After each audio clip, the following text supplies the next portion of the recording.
Hi guys, welcome to cherry explains. तो मिर्ज़ान और आतिश का ना ऐसे किसी के साथ झगड़ा सा हो जाता है जब वो किसी लड़की को बचाने जाते हैं। तो फिर ना वो आदमी ना आतिश को कहता है कि ये जो तुम्हारे साथ लड़की खड़ी है ना, इसको समझा ले, इसका मुंह बंद करवा ले। तो फिर वो बोलता है, मतलब आतिश उसको बोलता है कि अपना मुंह संभाल कर बात कर, समझ में आई। तो वो बोलता है कि मैं तो वैसे ही बात करूँगा जैसे मैं बात करना चाहता हूँ, पर ये जो तुम्हारे साथ औरत है ना, इसका मुँह बंद करा पहले तो, इसको मत बोलने दे हमारे सामने, ठीक है ना। अगर तू नहीं चुप करवा सकता इनको तो फिर मैं चुप करवा देता हूँ। इतना कहते ही ना आतिश बोलता है कि क्या कहा तूने, तेरी हिम्मत कैसे हुई ये सब कहने की। और इतना कहते ही ना उनकी डिशुम डिशुम हो जाती है वहाँ पर, और वो काफ़ी टाइम ऐसे डिशुम डिशुम करते रहते हैं। और जो मिर्ज़ान है ना, वो भी आतिश का ऐसे पूरा साथ देती है। वो जो लेडी होती है वो भी ऐसे उसका पूरा साथ देती है, पर ना वो लेडी वहाँ से चली जाती है। जैसे मतलब वो दोनों ऐसे डिशुम डिशुम करने लग जाते हैं ना साथ में, तो वो लेडी वहाँ से चली जाती है। तो वहाँ पर रह जाते हैं सिर्फ आतिश और मिर्ज़ान। तो आतिश और मिर्ज़ान ना वहीं पर ऐसे खड़े, पहले तो मिर्ज़ान उसको देखती रहती है आतिश को ऐसे, राइट। तो फिर ना जब वहाँ पर ना बहुत सारे लोग आ जाते हैं और उनको ना अलग करते हैं एक दूसरे से, तो जैसे वो आदमी मतलब उस आदमियों को पकड़ लेते हैं ना, तो मिर्ज़ान को भी मौका मिल जाता है। तो वो मिर्ज़ान जाकर ना उनको भी डिशुम डिशुम कर देती है थोड़ा टाइम। तो फिर उसके बाद ना लाइक इनका मतलब ऐसे चलता ही रहता है। तो फिर कुछ आदमी आते हैं और उनको पकड़ के रुके रहते हैं और बोलते हैं कि प्लीज़ ऐसा मत करो। और वहाँ पर ना वो लोग पुलिस को बुला लेते हैं। तो जैसे वो पुलिस को बुलाते हैं ना, तो वहाँ पर एक आदमी होता है जो धीरे से ना आतिश की पॉकेट में एक चिट डाल देता है, कोई पर्ची वगैरह उसकी पॉकेट में डाल देता है, ठीक है। मतलब डिशुम डिशुम करते टाइम दूसरी साइड हमें दिखाया जाता है कि जो मतलब जो इनकी काम वाली है ना मिर्ज़ान की, वो एक गिफ्ट लेकर आती है। और वो गिफ्ट उसके मतलब मिर्ज़ान के रूम में वो रख जाती है, वो वहाँ पर नहीं होती। फिर हमें दिखाया जाता है जो जमाल और दीमत है ना, वो कॉफ़ी पी रहे होते हैं। तो दीमत ना जमाल को ऐसे बता रही होती है कि मतलब ना मैं आतिश और मिर्ज़ान की शादी के बाद ना एक वकेशन प्लान कर रही हूँ। और इतना सुनते ही ना मतलब जमाल का मुंह सा उठ जाता है और उसको बहुत ज़्यादा फ़ील होता है कि मतलब ये मेरे से दूर जा रही है।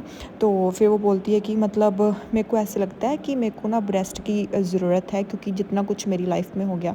तो फिर वो पूछता है कि कहाँ जा रही हो तुम। तो फिर वो बोलती है कि मेरा जो मन कर रहा है ना, वो मेरा मन कर रहा है कि मैं इटली चली जाऊँ, तो शायद मैं इटली जाऊँगी। तो वो कुछ नहीं बोलता। तो फिर उसके बाद ना वो बोलता रहता है। फिर वो बोलती है कि मतलब मैं ना वहाँ पर प्रोजेक्ट वगैरह भी देख लूँगी जो भी होगी। तो वो बोलता है कि जाओ जाओ ज़रूर जाओ। पर वो अंदर से बहुत ज़्यादा दुखी होता है कि वो मतलब वेडिंग के बाद सच में यहाँ से चली जाएगी। फिर उसके बाद ना वो बोलता है कि वैसे भी यहाँ पर तुम्हें कौन बांध कर रख रहा है, तुम्हें तो वैसे जाना ही चाहिए। तो मतलब एज आ लाइक उसे सुनाने वाली सी बातें करता है। वो बोलता है फिर भी जाओ।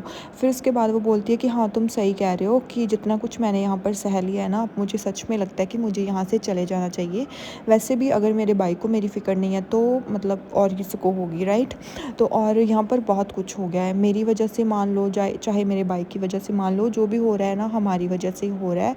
तो जो मतलब मेरे भाई ने जो कुछ भी किया ना, उस चीज़ों से ना मैं बाहर निकल ही नहीं पा रही हूँ। और मुझे ऐसे लग रहा है कि मेरा भाई ये चीज़ें कैसे कर सकता है। और और मैं ये भी नहीं समझ पा रही हूँ कि मेरा भाई मुझे अकेला कैसे छोड़ सकता है। मुझे कुछ भी समझ नहीं आ रहा है। मैं इस मतलब दुनिया में ना खुद को अकेला फ़ील कर रही हूँ। मेरे पास कोई भी नहीं है जिसके साथ मैं मतलब अपना लाइक दिल हल्का कर सकूँ। फिर ना मतलब जमाल को ये चीज़ ना फ़ील होती है। तो वो बोलता है कि नहीं दीमत, ऐसा नहीं है, तुम अकेली नहीं हो। तो फिर ना मतलब वो बोलने लगता है कि आए। जैसे ही वो आए बोलना लगता है, वहीं पर उसको फ़ोन आ जाता है। गलत टाइम पे फ़ोन आ गया गाइस। फिर उसके बाद ना वो फ़ोन उठाता है और फ़ोन पे ना ऐसे बात करने लग जाता है, और वो फ़ोन होता है पुलिस से। तो जैसे वो बात करता है ना, तो वो बोलते हैं कि क्या, ये कैसे हो सकता है कि मतलब क्या।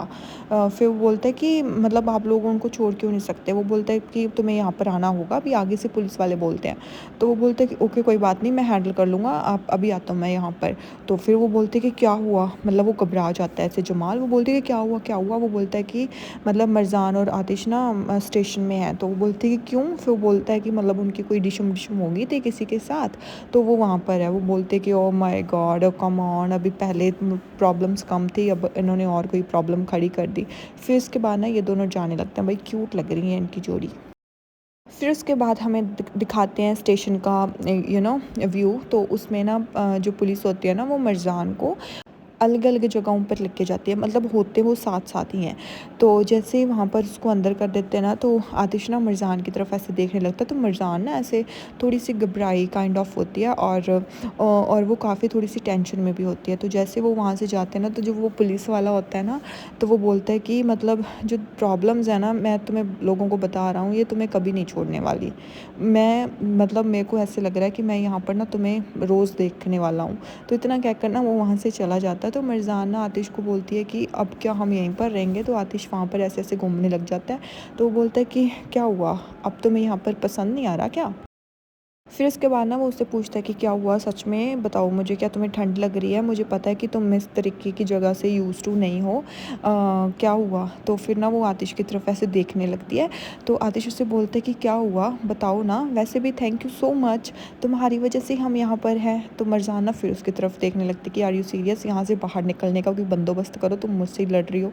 तो फिर उसके बाद वो बोलती है कि मैं क्या करती, उस औरत ने मुझसे हेल्प मांगी तो फिर मैंने उसकी हेल्प कर दी। वो बोलते हैं कि क्या हेल्प? हाँ, मैंने तो कुछ नहीं देखा। फिर ना वो उसको मतलब ऐसे साइन करके दिखाती है कि इस तरीके से उसने मेरी हेल्प मांगी थी, तो इसीलिए फिर मैंने उसकी हेल्प की। तो उसको मेरी हेल्प की ज़रूरत थी, तो मुझे उसकी हेल्प करनी थी ना। फिर उसके बाद ना आतिश कहता है कि क्या उस लेडी ने सच में ऐसे किया था? वो बोलती है कि हाँ, तो मैं झूठ क्यों बोलूँगी।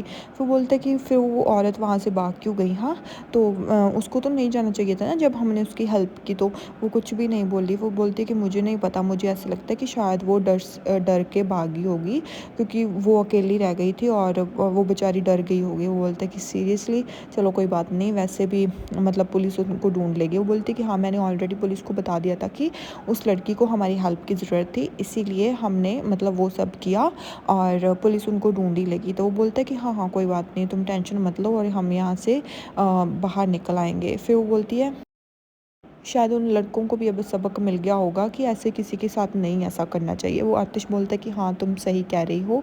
और यहीं पर ये एपिसोड भी एंड हो जाता है। Thank you so much, thank you so much, thank you so much, bye bye.